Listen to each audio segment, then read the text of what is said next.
Bien-aimés frères et sœurs, que le Seigneur vous bénisse.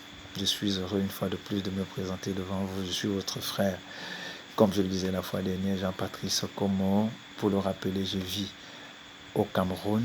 Je suis moniteur de l'école du dimanche et moniteur surveillant, et je suis croyant du message du temps de la fin. La dernière fois déjà, j'avais commencé à vous présenter et je vous disais que c'est déjà enfin possible d'ailleurs d'avoir des manuels didactiques pour nos enfants de l'école du dimanche, des manuels qui peuvent accompagner les moniteurs dans leurs enseignements ou encore les enfants dans leur apprentissage. Je viens encore aujourd'hui au travers de cette vidéo vous présenter un autre livre que je considère comme étant le plus important. Il fut publié le 20 août 2019 en France par les éditions Edilivre et il est intitulé « Qu'est-ce que l'école du dimanche ?» ou « Le guide du moniteur ».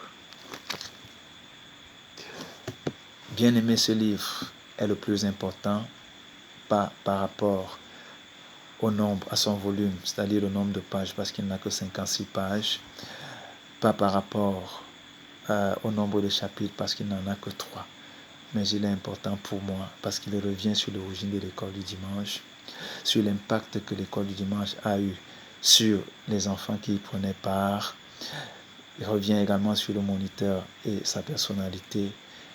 Il termine enfin avec les différentes classes d'une école du dimanche, le rôle et le soutien que les parents doivent apporter aux enfants et aux moniteurs pour que les enfants reçoivent une bonne éducation chrétienne. Auguste Schaffer, pasteur luthérien, né le 8 janvier 1860, revenait sur l'impact positif que l'école du dimanche avait eu en Angleterre, et il nous disait: sur les 113 prisons principales d'Angleterre, 57 furent fermées pour manque de prisonniers. Donc l'école du dimanche avait amené beaucoup de jeunes qui étaient délinquants à abandonner la mauvaise voie pour suivre la bonne.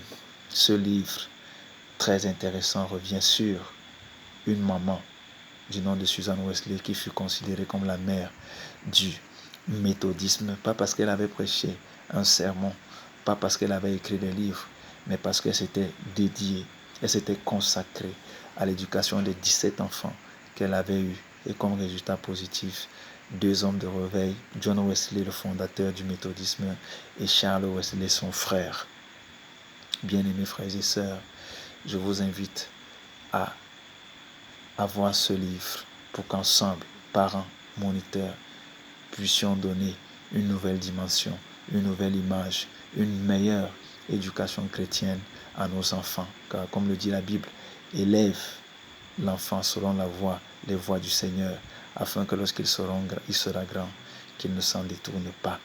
Je suis très heureux de vous avoir communiqué ce message et entrer à la présentation de ce dernier livre, et j'espère vous retrouver bientôt pour vous parler de la manière avec laquelle on doit conduire une leçon de l'école du dimanche, et plus tard, comment est-ce que les parents doivent apporter leur soutien aux moniteurs. Que le Seigneur vous bénisse. Shalom.